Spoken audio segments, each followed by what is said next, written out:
everyone, and welcome to my channel, and today I'll be reading a multi-character listener by me. So let's get into it. Kazuha. Well, Kazuha's cheeks are indeed very squishy, and they're pretty nice to actually touch and kiss as well. But if there's anything that you wanted to try, and that you haven't been able to, ever since you started dating, it was the fact that you wanted so badly to try and perhaps just bite his cheeks. It may sound weird, but you've been wanting to do this, and it wasn't like it would be the weirdest thing you ever wanted. So that's why you've been thinking you could give it a shot. And after a while of contemplating it, you decided it wasn't worth contemplating, and that you should go for it. And as Kaza and you cuddled for the day, you went ahead and leaned in, biting his cheek when he expected a kiss. He was blushing and then giggled softly. It didn't really leave a mark or something, but still was kind of weird. However, he was too shocked and only questioned your actions a little bit before you kissed him and told him you just wanted to try it out. And to him, it was a pretty good answer. Albedo. Now, Albedo's cheeks were quite soft, and that made it all the more interesting to see how it would feel if he bit them. And though it may sound weird, proposing the idea to him, actually, that's kind of why I didn't propose it in the first place. You decided that if you were to do this, then you would do it straight away. No introductions, no questions asked, just bite him. And it would be just fine. It wouldn't be the first time someone surprised the other in this relationship.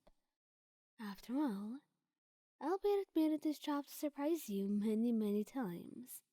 And this would be one of the few times that you would surprise him right back.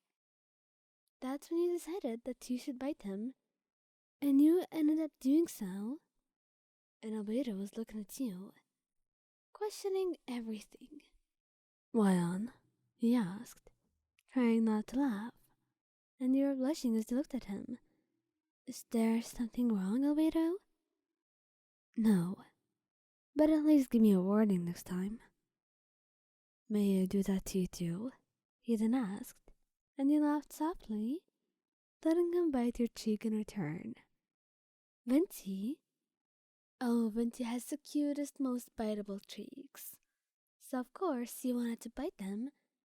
After all, what kind of partner would you be if you didn't bite him? And wasted that opportunity of having a beautiful boyfriend with the cutest cheeks and not biting those cheeks of his. That's why when you got the chance, you bit Venti's cheeks, and Venti was a giggling mess, telling you to stop, even though you enjoyed it, but it kind of tickled him a little bit. You had no idea how that worked, but seeing him blushing and laughing so loudly, it was adorable, and made it all the more worth it to you. Perhaps you should have done this way earlier, but it's never too late, and perhaps you'll end up doing it way more than you ever thought. Scaramouche. Now Scaramouche has really squishy cheeks, and you would be an idiot if you didn't take advantage of that knowledge and bite them. Just once at least if you didn't want it again, but you had to do it. After all, it wouldn't be dumb if you didn't.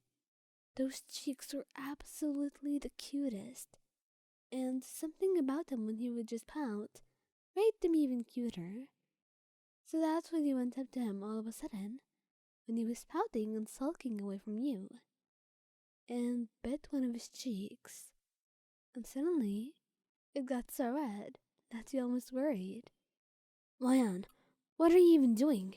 he said, looking away from you and burying his face in his hands, while you stroked his hair gently. "Oh, Skara, there's no need to be so embarrassed. It's just a little bite, he said, but he was shaking his head.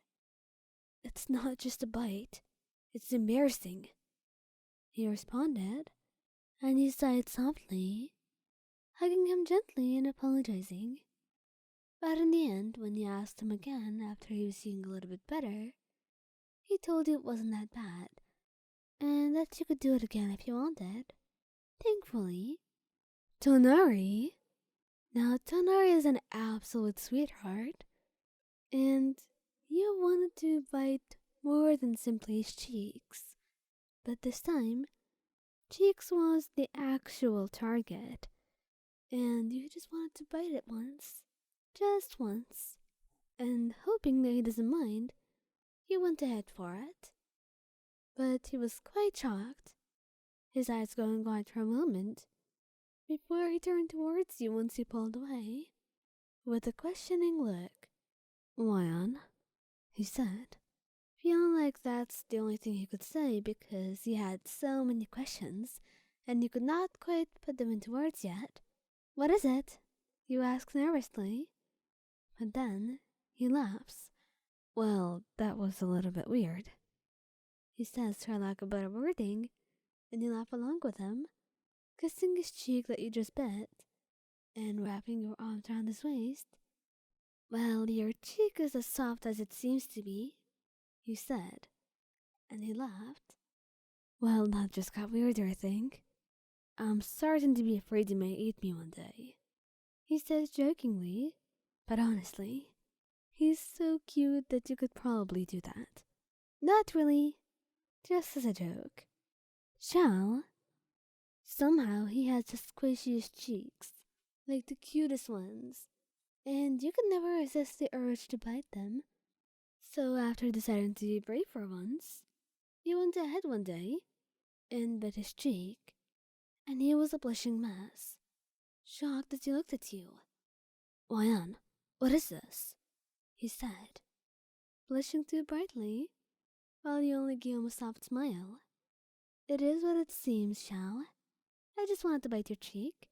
It's not a big deal," he said, but he seemed to be still embarrassed before he gave him a kiss on the forehead, ruffling his hair gently, which really didn't help at all. But hey, he did try something. However, it didn't take him long to forget about it after he distracted him with something else to eat. It's really easy to distract him, especially if you give him his favorite meal, which you are quite grateful for.